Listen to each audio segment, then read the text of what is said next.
Olá pessoal, boa noite, aqui é Melissa Curi, espero que vocês estejam todos bem. Gabriel, obrigada aí pelo convite.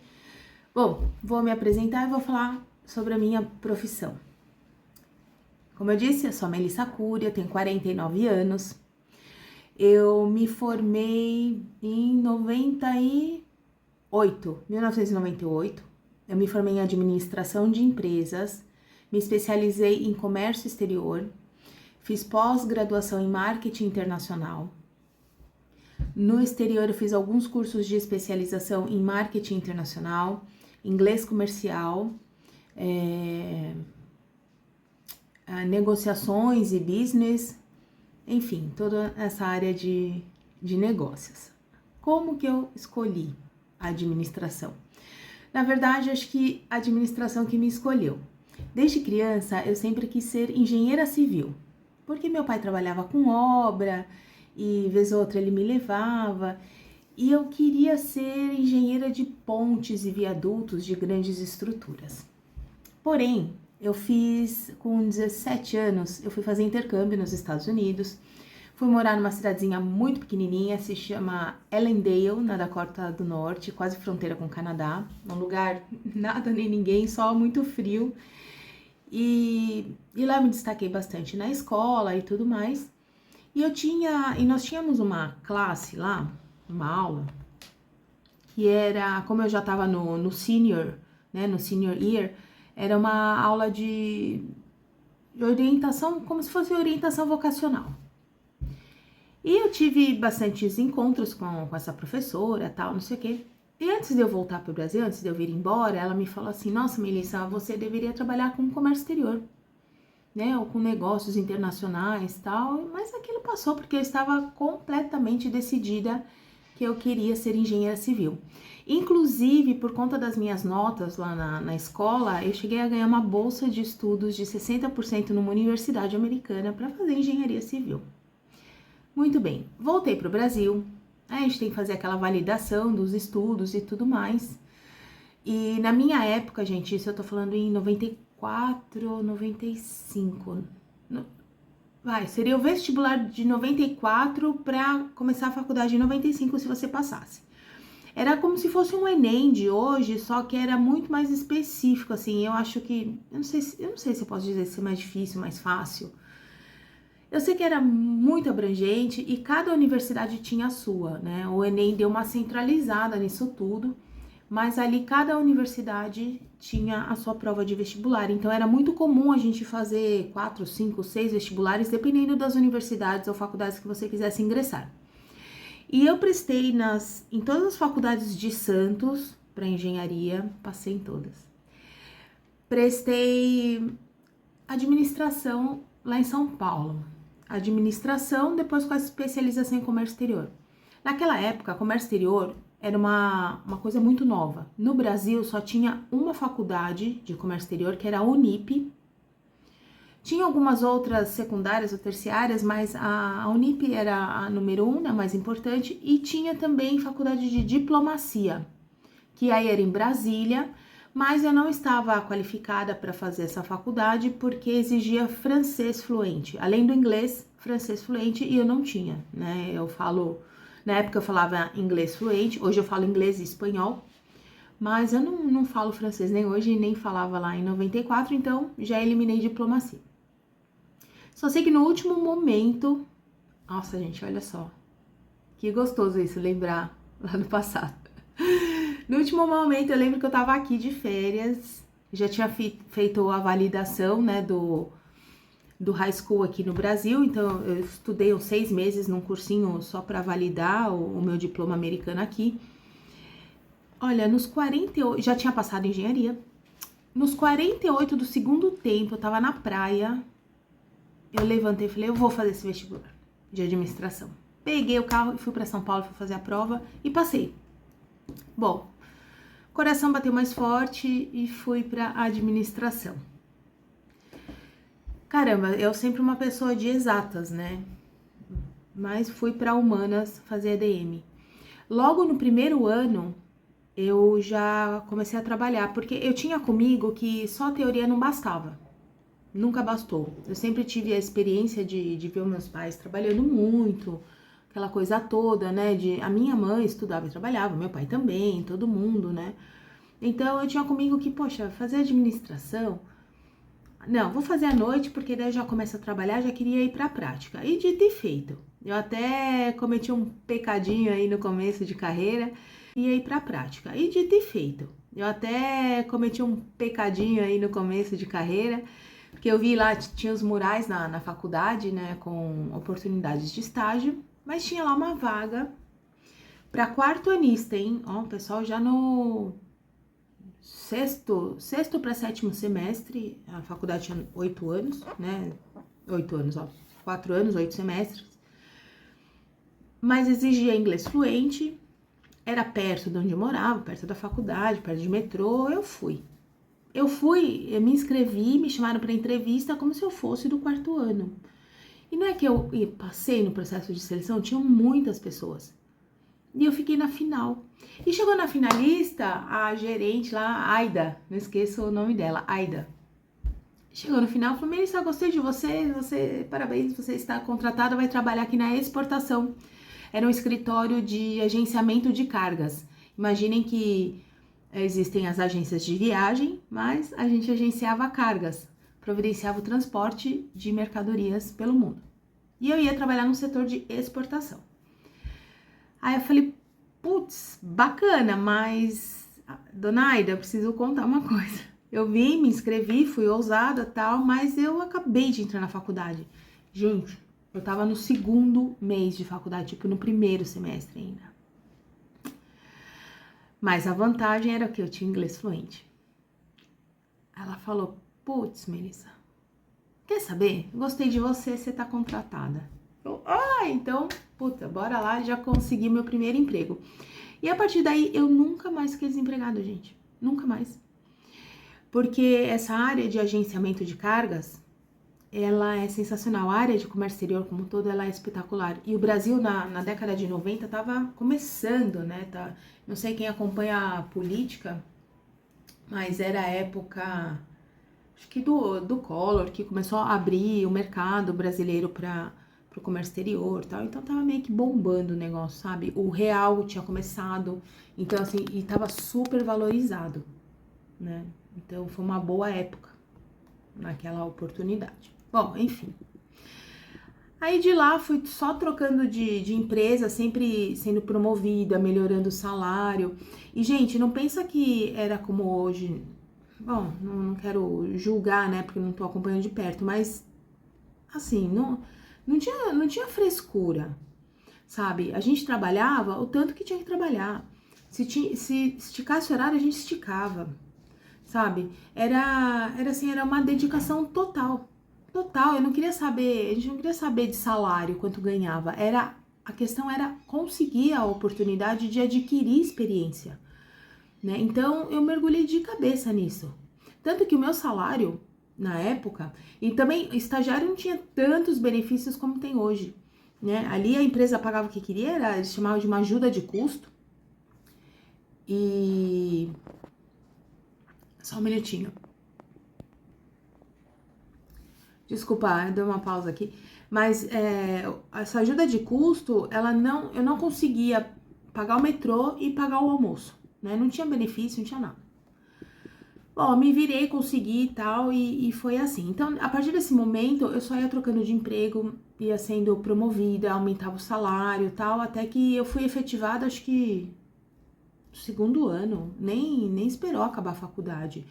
Porque aí eu fui para uma outra empresa, a empresa, assim, gostou de mim, do meu trabalho, e logo me efetivou. Então, eu fiz pouco tempo de estágio até. Bom, bacana.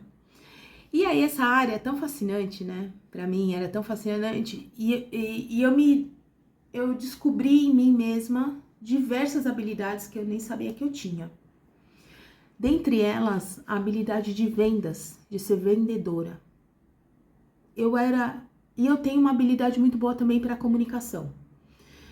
Então, putz, foi ótimo, porque enquanto eu aprendia a parte operacional da coisa, e gente, o comércio exterior no Brasil é super burocrático, é até hoje. Hoje já tem muita coisa informatizada, tal, mas na época não tinha nada, era na unha mesmo, eram vias carbonadas, e se você errasse tinha que fazer tudo de novo. Eu digo assim, foi difícil ter largado essa vida corporativa, né? Era uma loucura, era aquela coisa, eu chegava no escritório, mas eu não tinha hora para ir embora. E era tudo bem, era comum, era normal, e a gente tinha um gás, uma pilha, porque era movido pelo amor. Eu não ficava pensando quanto eu tava ganhando no final do mês. E ganhava super bem mesmo. Uma jovem, imagina, eu comprei meu carro, comprei meu apartamento, tudo com o esforço do meu trabalho, né? Então, poxa, mas era um pique, eu não via a hora de ir embora. Aí comecei a namorar, né? Aquela coisa de vai morar junto, vai pra casar. E era até um pouco complicado, porque tinha dia que eu ligava pro meu marido, na época meu namorado, eu falava assim, amor, tô indo pro aeroporto, eu volto daqui a 3, 4 dias, ou às vezes 15 dias. Mas tudo bem, era a fase da vida que a gente estava construindo, né, o nosso futuro. Só que nunca pesou aquele negócio, ai, tem que ir pro trabalho. Ai, meu Deus, tem que voltar. E quando tinha as feiras internacionais, então? Eram 3, 4 dias seguidos. E assim, e nunca também a gente teve aquela coisa, não, a minha função é essa. Descritivo de função, não, ali você assobiava e chupava cana. Isso em todas as empresas que eu trabalhei. E olha, eu trabalhei em diversas e algumas muito grandes, assim, multinacionais bem conceituadas, assim, grandes. Não, você assobiava e chupava cana. Então, se destacava e sempre era preferido para uma promoção ou para alguma coisa, era aquela pessoa que topava tudo. Então, não tinha essa, ai, não está no descritivo da minha função. Puta, que se dane. Gente, eu ia buscar gente em aeroporto. Eu ia levar gringo pra passear, sabe? Coisa que não tinha nada a ver com o meu trabalho. Ou tinha que levar alguém pra jantar fora, ou isso, ou aquilo. Ou acompanhava o pessoal em reuniões. Ah, isso não é da minha função. Uma vez o meu chefe tava, coitado, ele tava tão abilolado lá e tal. E ele falou, Melissa, eu preciso te pedir um favor. Pois não. Ai, pega meu filho na escola. Olha que loucura. Eu fui na hora, sem questionar, sem nada. Sabe? Então, isso daí é um diferencial tremendo. Porque você não fica preso nas pequenas coisas, sabe? E era sempre assim, com muita dedicação. Tinha os perrengues? Lógico que tinha. Problemas na empresa? Sempre. Lidar com pessoas é muito difícil. É um setor extremamente estressante. Porque, por exemplo, numa importação. Aí, no fim das contas, com o passar dos anos, eu fui me especializando cada vez mais em importações. Saí da exportação, fiquei na IMPO, né, na importação. E, ultimamente, nos últimos 10 anos, eu acho, mais com relação a importações da China, que também era, puta, era um BOzinho, né? Então, era tudo muito estressante. Se desse errado, vamos supor, um carregamento da China. Tinha uma indústria muito grande de medicamentos e... Medicamentos não, eram de insumos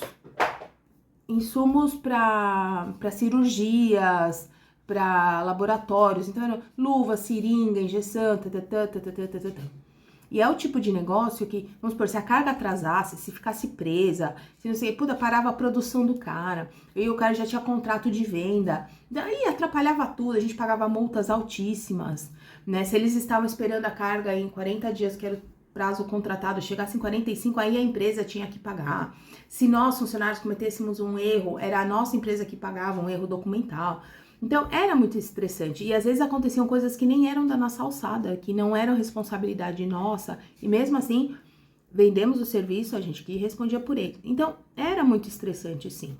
Muito. E uma concorrência surreal, né? Surreal.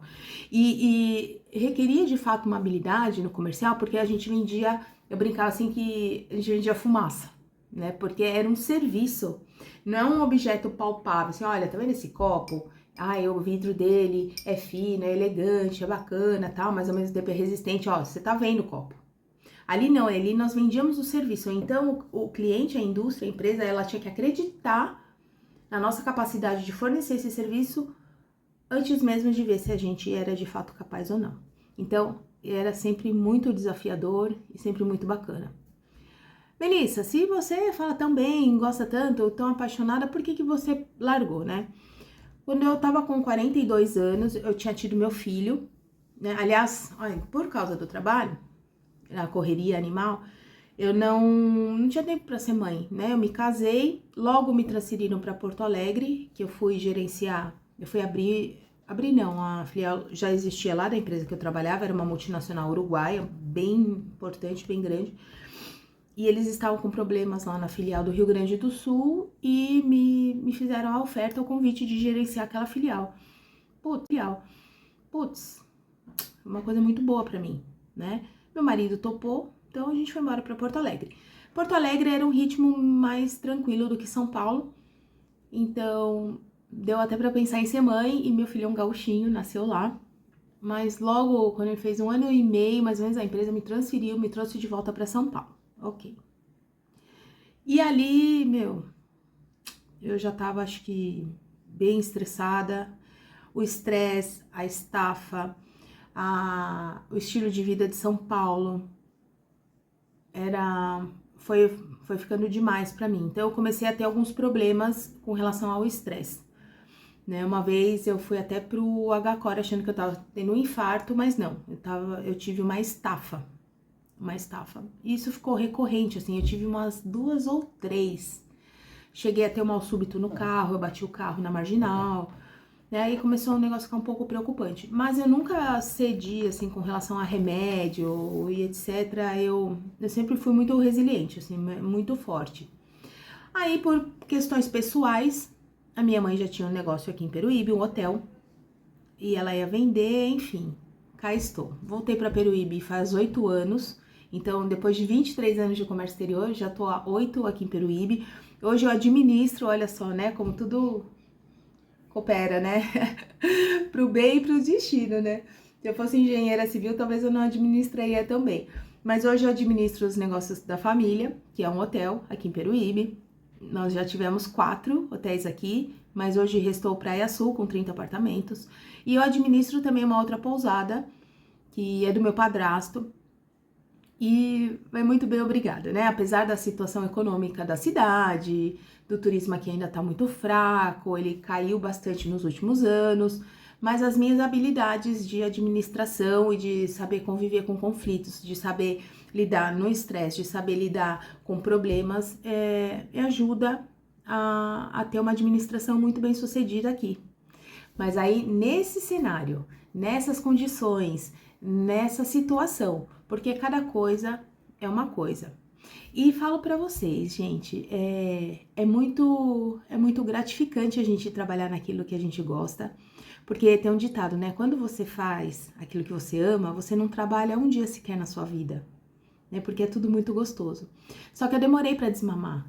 Eu gostava muito da minha vida maluca, louca lá de São Paulo, daquela coisa corporativa toda tal. Então eu demorei, foi um período de transição longo pra mim. Acho que foram uns 3, 4 anos de um luto, um luto profissional que eu tive, porque eu já não me enxergava em lugar nenhum. Não me enxergava aqui, mesmo estando aqui. Sentia falta de lá, mas não pensava em voltar pra lá. Então foi assim, foi um luto. Eu tive que me dar um tempo, me respeitar e viver essa transição. Hoje eu me redescobri aqui, assim, muito feliz. Para mim também não tem um só dia de trabalho. Hoje eu me envolvo muito nas questões da cidade e todas as habilidades que eu adquiri aí ao longo da carreira me ajudam a ir atrás do meu propósito, ir atrás do meu objetivo, que eles mudaram, né? Tudo que eu pensava com 20, 25 anos não é mais a mesma coisa, e eu tive que ter a maturidade de entender que as coisas mudam, porque a gente se cobra, né? Mas não, eu lá atrás eu sabia exatamente o que eu queria, onde o que eu ia fazer, não sei o quê, e de repente mudam, as coisas mudam, e tudo bem. Então é legal também a gente voltar a atenção para nós mesmos quando a vida exigir. Acho que não existe idade para isso. A gente pode se enganar assim, ou a gente pode mudar de gosto. Eu gosto de coentro hoje em dia, nunca gostei, mas agora eu adoro coentro. Então a gente muda, não tem problema nenhum. E hoje eu descobri o meu novo propósito, que nunca tinha pensado na vida, que é a política, né? Sou candidata a vereadora, tenho planos muito bons para desenvolvimento da cidade, geração de emprego, aumento de renda, né? Então, eu achei que é através da política que eu vou poder retribuir para a sociedade tudo aquilo que eu tive de bom, né? E com todo carinho especial para Peruíbe, porque foi aqui que eu cresci. Então, pessoal, olha, vale muito a pena a gente investir naquilo que a gente gosta. E não tem problema nenhum, não se cobrem tanto. Imagina, na minha época, a gente entrava na faculdade com 17, 18 anos. Isso hoje, olhando para trás, eu aqui com 49, vou fazer 50 em maio, olho para trás e falo, nossa, um jovem de 18, 19 anos, né? Não precisava ter essa pressão toda para escolher. Por outro lado, não tem problema arriscar também, porque você vai por um lado, não é bem aquilo que você pensou que fosse, muda, ainda dá tempo, tem a vida inteira pela frente. E segue aqui a minha trajetória de vida profissional até agora. Temos planos ainda, muitos planos de talvez ampliar o negócio, agregar outro tipo de negócio à nossa cesta, né, para não deixar tudo vinculado a uma única coisa. Eu também ajudo na administração da empresa do meu marido, né, mais um tipo mais conselheira do que pôr a mão na massa mesmo.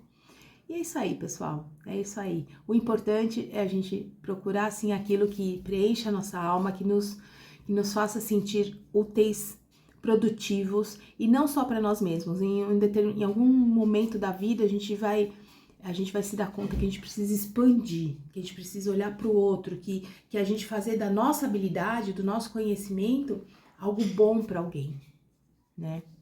Ah, esqueci de falar para vocês também, já dei aula eu já dei aula em universidade também, já dei aula na Unisa, em São Paulo, na Universidade de Santo Amaro, por 2 anos. Eu acabei saindo porque não conseguia mais conciliar, né, o trabalho, eu acabava sempre saindo atrasada, às vezes eu chegava atrasada na universidade para dar aula. Agora eu vou contar uma coisa muito rápida para encerrar. Quando eu dava aula na faculdade, eu dava aula no curso noturno. E as pessoas que faziam a faculdade, elas eram mais velhas do que eu, né? É o pessoal que não fez faculdade antes e depois dos 30 foi fazer e tal, e naquela época eu era bem jovem. Aí eu dava a cadeira de sistemática em comércio exterior e a minha aula era super prática, eu não esqueço até hoje, meu cronograma de aula, assim, era vamos abrir uma empresa importadora e exportadora e a gente fazia dessa matéria um ano todo. O objetivo era ter a empresa totalmente funcionando no 4º bimestre e era o passo a passo de absolutamente tudo. Aí, beleza. Aí uma vez eu marquei a reunião numa empresa X, fui lá vender meu serviço, tal, não sei o quê. Quando eu chego nessa empresa X, aí eu tava esperando a sala de reunião, entrou o diretor da empresa e quem era? Era um aluno que eu tinha tido. Gente, naquele momento, tudo valeu a pena, absolutamente tudo. O cara fez a faculdade tardia já, ele já era um pouco mais velho, aí ele foi trabalhar, aí de repente ele abriu a empresa dele e tava eu lá, vendendo o serviço pro meu aluno, né? E ver toda a felicidade dele, a alegria e me encontrar, ele sabia que era eu que tava indo lá, eu que não sabia, não associei, né, na correria, nome, sobrenome, porque imagina, cada classe que eu dei aula tinha 60 alunos, né? Eu não ia lembrar de todo mundo assim pelo nome. E, caramba, foi assim uma emoção tremenda. Então eu entendo o Gabriel aí quando ele se dedica, quando ele se doa para vocês. E acredite que é de todo amor, porque ser professor também não é fácil. Eu acho que quem é professor é porque ama muito essa doação toda, né? E é isso, estou à disposição para perguntas, espero que vocês tenham gostado da minha história, foi longa, né? Mas espero que vocês tenham gostado e tô aí, só pegar meu zap com o Gabriel, comenta aí embaixo e estamos aí. Um grande beijo a todos vocês, fiquem com Deus, sucesso, boa sorte e nunca parem de estudar, gente, nunca parem de estudar. Ai, apareceu um curso aí, vai, faz. Vai. Hoje é tudo tão mais fácil. Na minha época a gente fazia TCC na mão, pesquisando em biblioteca, tal, não sei o que lá. Mas nada é empecilho. Então, estudem muito, leiam. Mas leiam, ai, tá bom, vai, livro digital, ok, é só uma ferramenta, mas leiam. leiam, com a leitura você fala melhor, você raciocina melhor, você compreende melhor, e isso te faz pular muitas etapas e faz você ficar na frente de muita gente, né, quando for precisar concorrer. Um grande beijo, fica com Deus, até mais.